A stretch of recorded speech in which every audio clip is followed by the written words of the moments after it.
Dears, good morning. നമ്മുടെ ഇന്നത്തെ recipe കാണുമ്പോൾ തന്നെ നിങ്ങൾക്ക് എല്ലാവർക്കും മനസ്സിലാവുന്ന റെസിപ്പിയാണ്. വളരെ ഈസി ആയിട്ടുള്ള ഒരു പനീർ ടിക്ക. അപ്പോൾ ഏറ്റവും ഈസി ആയിട്ട് എങ്ങനെയാണ് പനീർ ടിക്ക തയ്യാറാക്കുന്നതെന്ന് നമുക്ക് നോക്കാം. നമുക്ക് നമ്മുടെ ഇൻഗ്രീഡിയൻസ് നോക്കാം. ഞാനിപ്പോൾ 200 ഗ്രാം പനീർ എടുത്തിട്ടുണ്ട്, ഒരു ക്യാപ്സിക്കം എടുത്തിട്ടുണ്ട്, ഒരു സവോള എടുത്തിട്ടുണ്ട്. ആദ്യം നമുക്ക് പനീറും ക്യാപ്സിക്കവും സവോളയും കട്ട് ചെയ്തെടുക്കാം. അപ്പോൾ നമ്മൾ നമ്മുടെ ക്യാപ്സിക്കം സ്ക്വയറിൽ കട്ട് ചെയ്തെടുത്തിട്ടുണ്ട്, സവോള ക്യൂബ്സ് ആയിട്ട് കട്ട് ചെയ്തെടുത്തിട്ടുണ്ട്, പനീറും ക്യൂബ്സ് ആയിട്ട് കട്ട് ചെയ്തെടുത്തിട്ടുണ്ട്. ഇനി നമുക്കിതൊന്ന് മാരിനേറ്റ് ചെയ്തെടുക്കാം. അതിനായിട്ട് നമുക്ക് വലിയൊരു ബൗൾ എടുക്കാം. ബൗളിലേക്ക് ആദ്യം കുറച്ച് ഉപ്പ്, നമ്മുടെ പനീറിനും വെജിറ്റബിൾസിനും ആവശ്യമായ ഉപ്പ്, പിന്നെ നമ്മൾ എടുക്കുന്നത് ജിഞ്ചർ ഗാർലിക് പേസ്റ്റ്. ഞാൻ കാശ്മീരി ചില്ലി പൗഡറാണ് കേട്ടോ ചേർക്കുന്നത്, 1.5 ടീസ്പൂൺ കാശ്മീരി ചില്ലി പൗഡർ. പിന്നെ അധികം പുളിയില്ലാത്ത തൈര്, ഒരു 2 ടേബിൾ സ്പൂൺ തൈര്. പിന്നെ ടിക്ക മസാല ഒരു ടീസ്പൂൺ, കസൂരി മേത്തി 1/2 ടീസ്പൂൺ. നന്നായിട്ടൊന്ന് കയ്യിൽ തിരുമ്മിയിട്ട് ചേർത്ത് കൊടുക്കുക. ഇനി നമുക്കിതൊന്ന് മിക്സ് ചെയ്തെടുക്കാം. ഇതിലേക്ക് ഇനി നമ്മൾ കട്ട് ചെയ്ത് വെച്ചിരിക്കുന്ന സവോളയും ക്യാപ്സിക്കവും ഇട്ടിട്ട് ആദ്യം ഒന്ന് മിക്സ് ചെയ്തെടുക്കുക.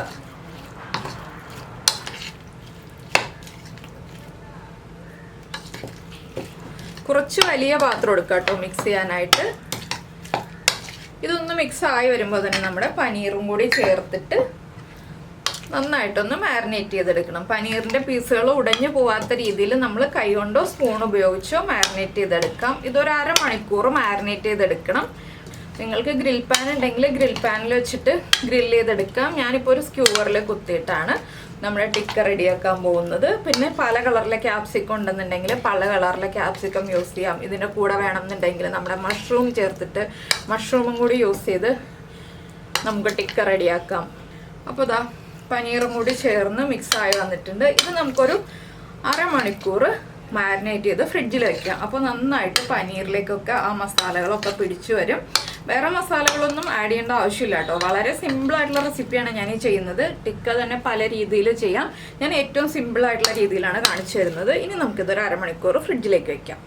ഇപ്പോൾ നമ്മുടെ പനീറും ക്യാപ്സിക്കവും സവോളയൊക്കെ മാരിനേറ്റ് ചെയ്തിട്ട് 1/2 മണിക്കൂറായി. ഇനി നമുക്കിതൊരു സ്ക്യൂവറിൽ കോർത്തെടുക്കാം. ആദ്യം ഞാനൊരു ക്യാപ്സിക്കം കോർത്തെടുക്കാൻ പോവാണ്. ഇത് നിങ്ങളുടെ ഇഷ്ടത്തിനനുസരിച്ച് കോർത്തെടുക്കാം കേട്ടോ. ആദ്യം ക്യാപ്സിക്കം വേണോ സവോള വേണോ എങ്ങനെയാണെന്ന് വെച്ചാൽ. അടുത്തതായിട്ട് നമുക്ക് സവോള എടുക്കാം.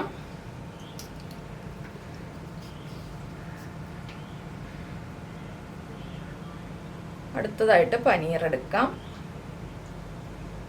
വീണ്ടും സെയിം തന്നെ നമ്മൾ റിപ്പീറ്റ് ചെയ്തെടുക്കുക. ഇത് ഇങ്ങനെ പറ്റില്ല, സ്ക്യൂവർ ഇല്ലാന്നുണ്ടെങ്കിൽ നമുക്ക് ഡയറക്റ്റ് പാനിലിട്ടിട്ടൊന്ന് ഗ്രില്ല് ചെയ്തെടുത്താലും മതി കേട്ടോ. ഇതിപ്പോൾ സ്ക്യൂവർ ഉള്ളതുകൊണ്ട് ഞാൻ സ്ക്യൂവറിൽ ചെയ്ത് കാണിക്കുന്നു എന്നേ ഉള്ളൂ.